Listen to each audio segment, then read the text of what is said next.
Assalamualaikum warahmatullahi wabarakatuh.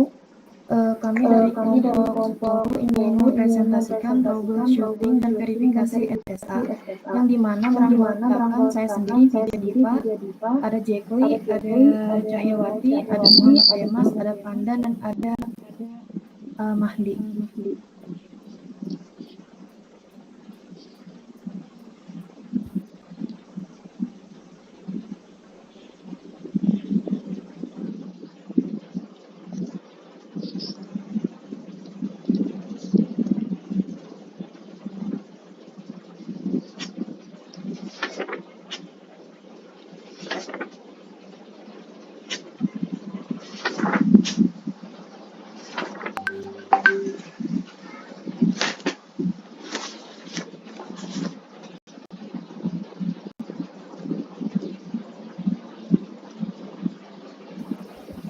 Yang pertama ada spektrofotometer SSA. Spektrofotometri sengkapan atom merupakan salah satu metode analisis yang dapat digunakan untuk menentukan konsentrasi semua logam dan semi-logam dengan kepekaan yang tinggi. Teknik SSA ini umumnya digunakan untuk menganalisis logam berat pada sampel. Dasar analisisnya adalah serapan energi cahaya dengan lambda tertentu oleh sejumlah atom metal dalam keadaan dasarnya. Yang kedua ada troubleshooting. Troubleshooting merupakan salah satu bentuk penyelesaian sebuah masalah di mana pencarian sumber masalah dilakukan secara sistematis sehingga masalah tersebut dapat diselesaikan.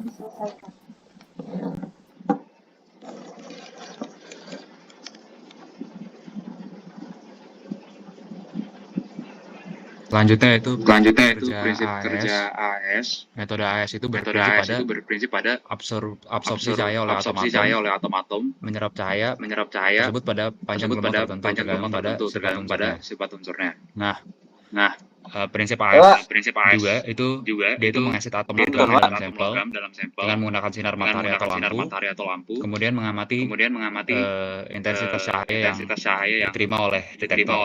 Semakin tinggi konsentrasi logamnya, semakin besar intensitas cahaya juga yang diterima oleh si detektornya. Jadi dengan cara ini konsentrasi logam dalam sampel dapat diukur dengan sangat tinggi. Terus habis itu cara si AES-nya memecah molekul dalam sampel menjadi atom itu menggunakan api atau listrik. Kemudian atom-atom tersebut dalam keadaan dasar akhirnya bisa bereksitasi.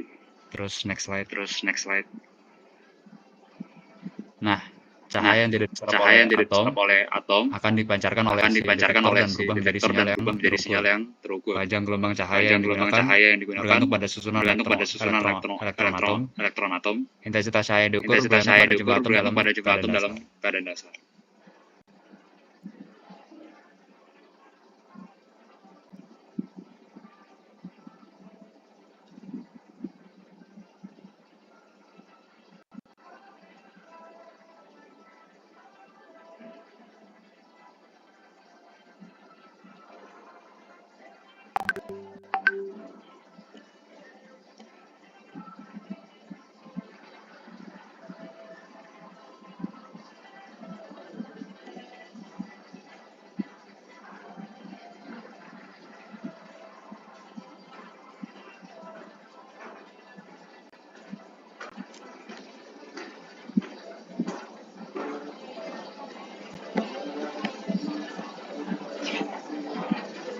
Pandan, sorry, gede suara, mic-nya nyalain dulu.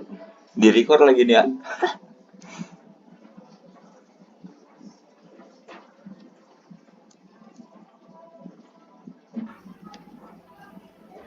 Nah, jadi yang pertama itu sumber cahaya akan melewati jadi sampel ini tuh akan berupa lautan,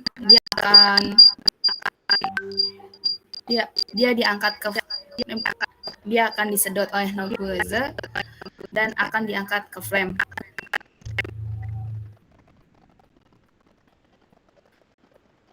Nah, untuk mengalami atomizer. Nah, frame ini itu untuk atom yang kita inginkan dalam keadaan dasar. Jadi, atom ini akan dilewati sinar yang kemudian sinyalnya itu ditransmisikan ke monokromator dengan panjang lubang tertentu. Kemudian oleh detektor ini diproses dan keluar data pada recorder yang akan ditampilkan.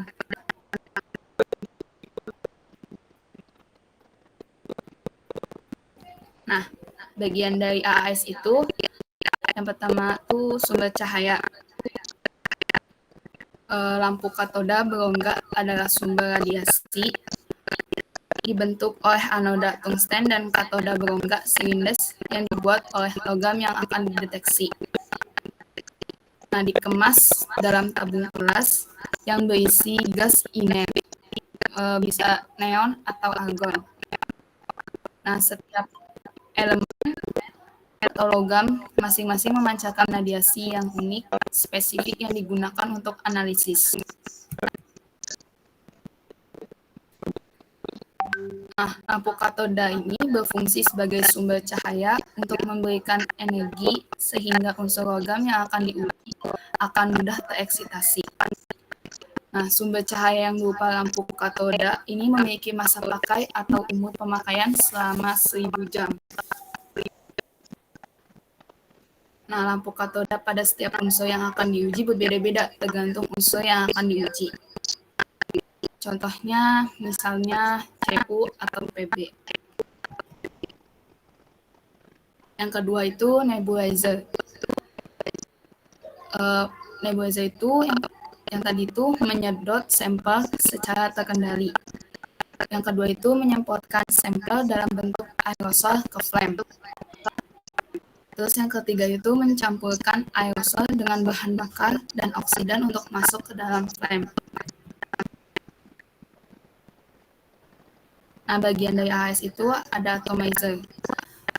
Elemen yang dianalisis harus berada dalam bentuk atomik.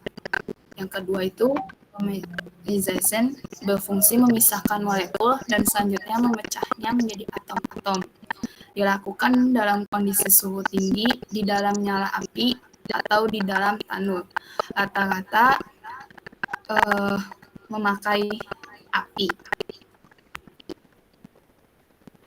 Dan yang keempat itu monokromator. Nah, monokromator itu berfungsi untuk memisahkan radiasi resonansi yang telah mengalami absorpsi tersebut dari radiasi-radiasi lainnya. Radiasi itu berasal dari lampu katoda berongga, gas pengisi lampu katoda berongga, atau logam pengotor dalam lampu katoda berongga. Nah, monokromator itu terdiri atas sistem optik, yaitu celah, cermin, dan visi. Yang kelima itu cahaya, yang kelima itu detektor. Cahaya dari monokromator itu diubah menjadi signal elektrik yang selanjutnya dibuat dan ditampilkan dalam bentuk grafik. Yang keenam itu recorder. Sinyal listrik yang keluar dari detektor diterima oleh piranti yang dapat menggambarkan secara otomatis kurva absorpsi. Selanjutnya.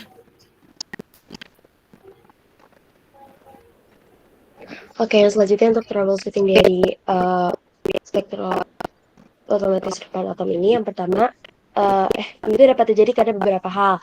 Nah, seperti ada gangguan kimia, gangguan ionisasi, gangguan emisi, dan gangguan spektra. Untuk yang pertama ini ada gangguan kimia. Untuk gangguan kimia sendiri, ini dapat terjadi apabila unsur yang dianalisis mengalami reaksi kimia dengan anion atau kation tertentu dalam larutan sehingga menyebabkan atomisasi yang tidak sempurna atau senyawanya ini sukar untuk diatomkan.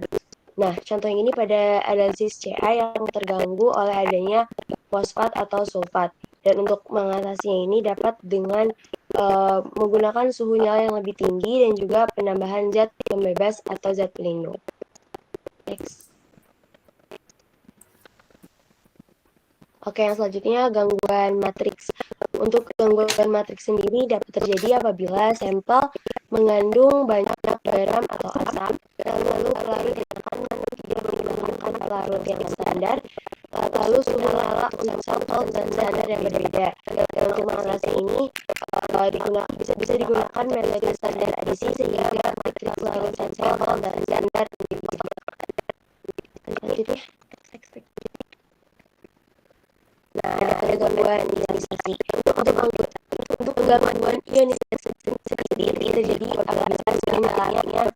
tinggi, dan itu dapat menunjukkan lepasnya elektron dari atom netral untuk ion positif.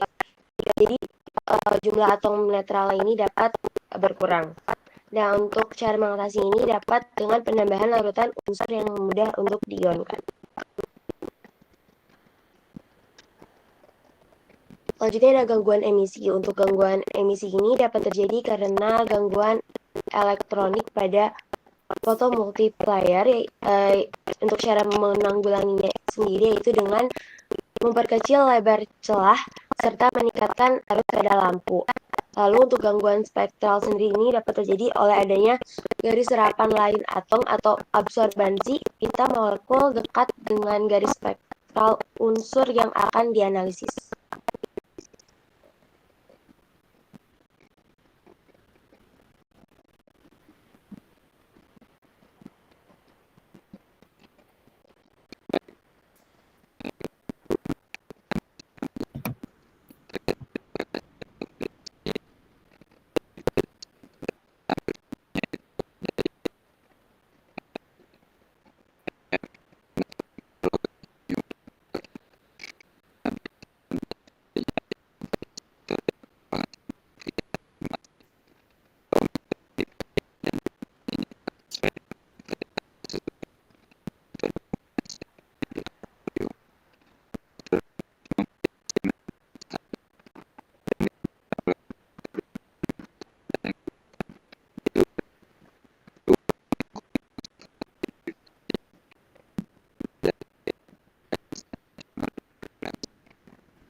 Assalamualaikum warahmatullahi wabarakatuh. Kali ini kita mau mengukur pakai AS. AS yang kita gunakan adalah Shimadzu. Terus sampelnya itu kita pakai air limbah. Analit yang diukur itu logam PB-nya dari limbah tersebut. Langkah pertama yang perlu kita lakukan adalah memastikan bahwa lampu dari analit tersebut terpasang. Karena sekarang kita pakainya memeriksanya PB, maka yang kita pakai adalah lampu katoda PB. Lampu PB-nya. Nah, cara memegang lampu PB itu yang dipegang itu adalah bagian bawahnya. Jangan sampai kita memegang bagian kacanya. Oke. Nanti tempat bagian lampunya kita buka. Nah, di sini tersedia tempat lampunya beberapa.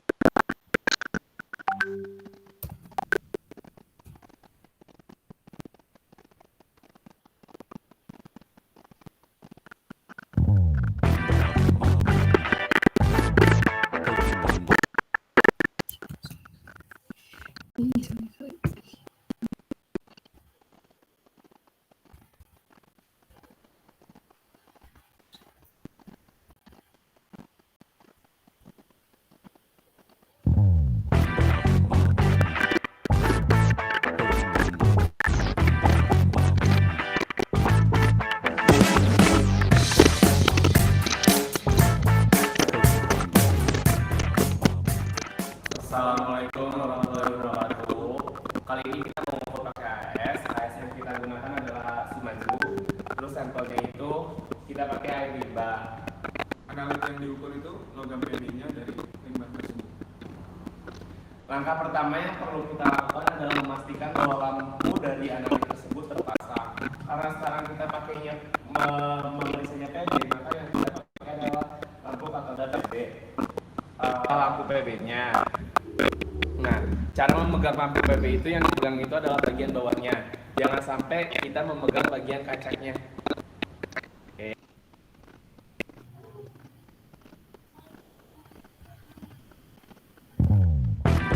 Setelah itu kita akan mencari panjang gelombang maksimumnya di line source.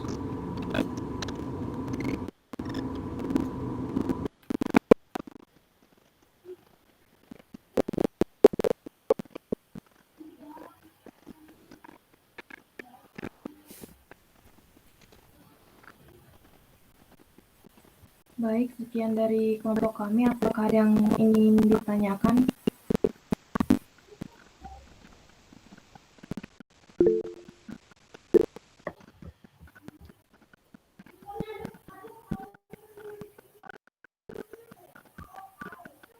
Saya ingin bertanya.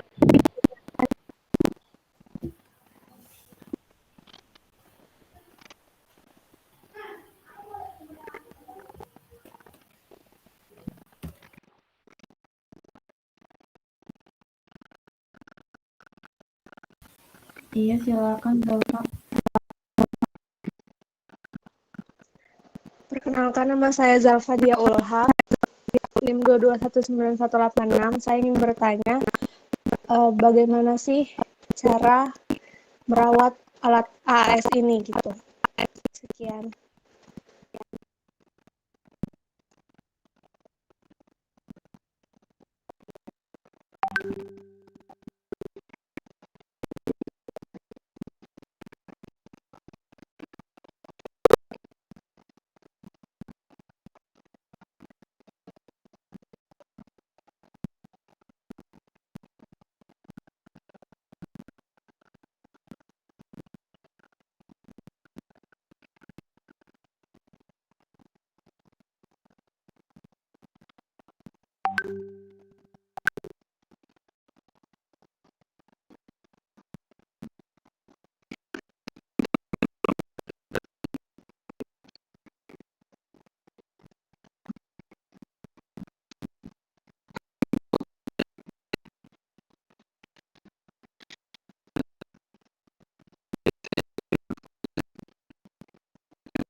Terima kasih.